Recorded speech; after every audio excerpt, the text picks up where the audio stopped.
Maafana rifadha jarjarun ko mali yeroon kee ni ga'a warreen ta'uu goree dubbattee hin niftu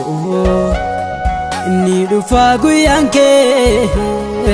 dhaabadheen ilaala gooftaa koo hojii kee dubbattee hin niftu inni dhufaa guyyaan kee dhaabadheen ilaala gooftaa koo hojii kee.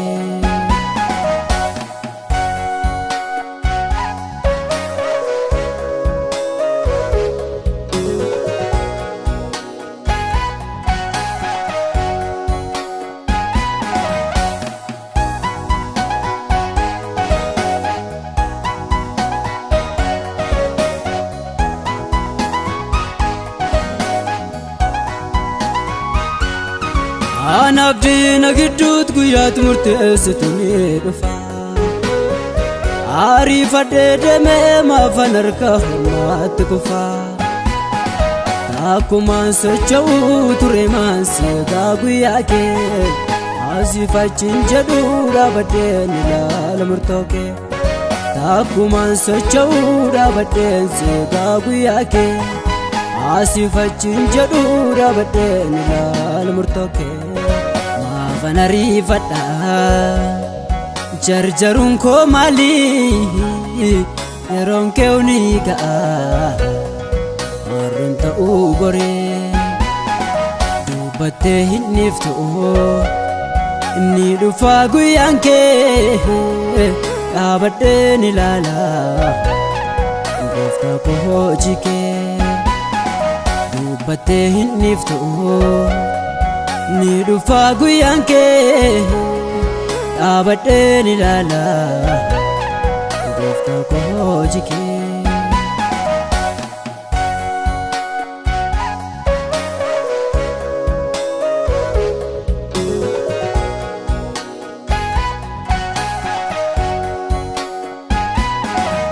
Alaarraa laalee takkumaa singalu gooftaa har'a ta'uu baatus borifuuf jira dukkaanni koo obsuma naaf wayyaa jarjareen adeemaan si harka nama biraa miti jalqabaa kuma koo si beeka obsuma naaf wayyaa jarjareen adeemaan si harka nama biraa miti jalqabaa kuma koo si beeka. Maafana rifadha jarjarun ko mali yeroon kee ni ga'a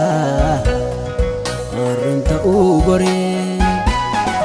dubbattee hin niftu inni dhufaa guyyaan kee dhaabadheen ilaala gooftaa koo hojii kee dubbattee hin niftu inni dhufaa guyyaan kee dhaabadheen ilaala gooftaa koo hojii kee.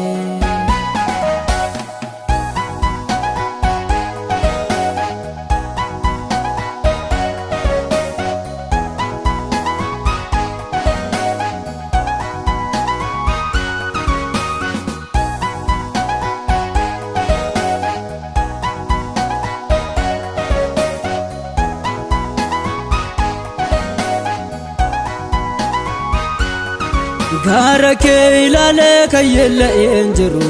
kanan nageenye baay'ee kan ulfaatee si biratti salphaadha kan namni hin dandeenye qalbii koon ergisu waan hundaas bareeraa tilmaame ololaan oofamee hin sokkuusee kan nawaame